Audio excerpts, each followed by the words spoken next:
La pieza corresponde a la articulación de la rodilla, también conocida como de la babilla o fémoro-tibio-rotuliana. Es una articulación compuesta en la que están involucradas la rótula, por un lado, la extremidad distal del fémur y la extremidad proximal de la tibia. La articulación puede dividirse en dos partes, la articulación fémoro-rotuliana y la articulación fémoro-tibial. La articulación fémoro-rotuliana es del tipo de artrosis, género troclear o charnela perfecta, ya que está constituida por una tróclea, como vemos acá, formada por una garganta sagital limitada por dos labios laterales, donde el labio medial es mucho más prominente, y la rótula, que contribuye con su superficie articular caudal. Hay que decir que la superficie articular de la rótula medial es mucho más pequeña y el labio medial de la tróclea del fémur es más prominente, razón por la cual existe una formación complementaria que se llama fibrocartílago rotuliano o también pararotular, que vendría a completar la superficie articular que toma contacto con el labio medial de la tróclea. La articulación femorotibial está conformada por los cóndilos de la extremidad distal del fémur, que se articulan con las superficies planiformes de la extremidad proximal de la tibia. Para ese fin dispone de formaciones complementarias que son los meniscos, que son fibrocartílagos interpuestos entre los cóndilos y las superficies planiformes, de tal manera que esas superficies puedan adaptarse convenientemente. Realizada una sección en el cóndilo medial del fémur, podemos apreciar las características que presenta. Estos fibrocartílagos tienen una forma de media luna, también podemos decir en forma de C. Las superficies se adaptan a los huesos con los que contactan. En este caso, la superficie proximal se puede observar que es cóncava para recibir justamente al cóndilo de la extremidad distal del fémur, mientras que su cara o superficie distal es planiforme para adaptarse justamente a la superficie de igual característica que presenta la extremidad proximal de la tibia. Estas superficies son libres, toman contacto con la superficie articular, pero no se adhieren a ellas. En ese sentido es importante que estos meniscos se fijen a través de sus extremos a los huesos o a las formaciones adyacentes. En este caso, el menisco medial lo hace a través de su extremo craneal y a través de su extremo caudal en torno a la espina de la tibia. El menisco lateral en su extremidad caudal se descompone en dos ramas, una rama femoral y una rama tibial. La rama femoral se dirige hacia la fosa intercondilia.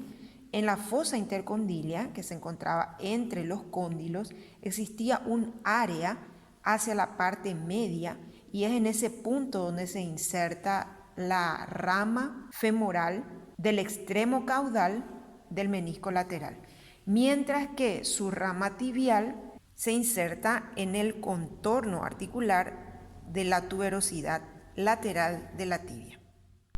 En cuanto a los medios de unión de la articulación fémoro-rotuliana, podemos destacar la presencia del ligamento fémoro-patelar. También se lo conoce como fémoro-rotuliano y son dos, uno lateral y otro medial. El que observamos en este momento corresponde al fémoro-rotuliano medial. El fémoro-rotuliano lateral lo observamos en esta vista. Son realmente bandaletas muy delgadas, son más bien espesamientos de la cápsula articular, son bandas muy delgadas, sobre todo la lateral. Los ligamentos rotulianos son en número de 3, tanto en la especie equina como en la especie bovina. Esta articulación de la rodilla pertenece al miembro derecho y esta pertenece al miembro izquierdo. Como podemos observar, están presentes los 3 ligamentos rotulianos. En este caso sería lateral, intermedio y medial.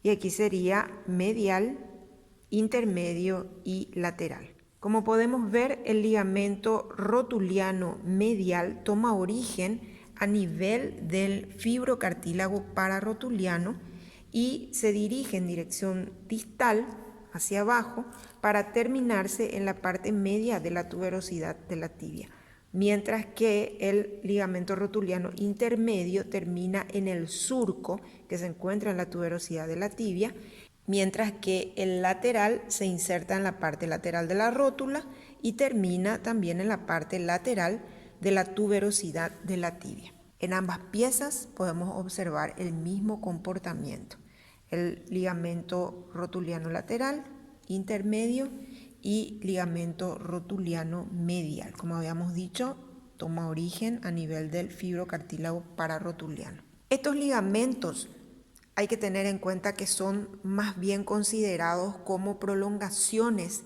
de un músculo que se encuentra en la parte craneal del muslo. Es el cuádriceps femoral, es un potente extensor de la pierna y lo que hace es transmitir justamente la acción de este músculo a la pierna a través de estos ligamentos, ya que ese músculo se inserta a nivel de la base de la rótula.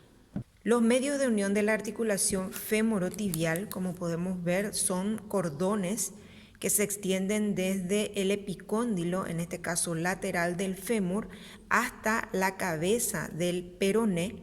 También en esta pieza podemos observar todavía restos del peroné, como dijimos, desde el extremo distal del fémur hasta la cabeza del peroné, mientras que del lado medial, en el epicóndilo medial del fémur hasta un poco por debajo, en distal, del reborde articular de la tuberosidad medial de la tibia.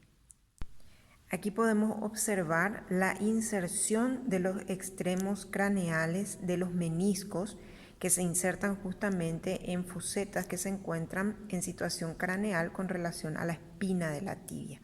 Ahora bien, en relación a los ligamentos cruzados, que son considerados ligamentos interóseos, ya que se encuentran entre la extremidad distal del fémur y la extremidad proximal de la tibia, podemos reconocer a este ligamento, que es el ligamento cruzado craneal.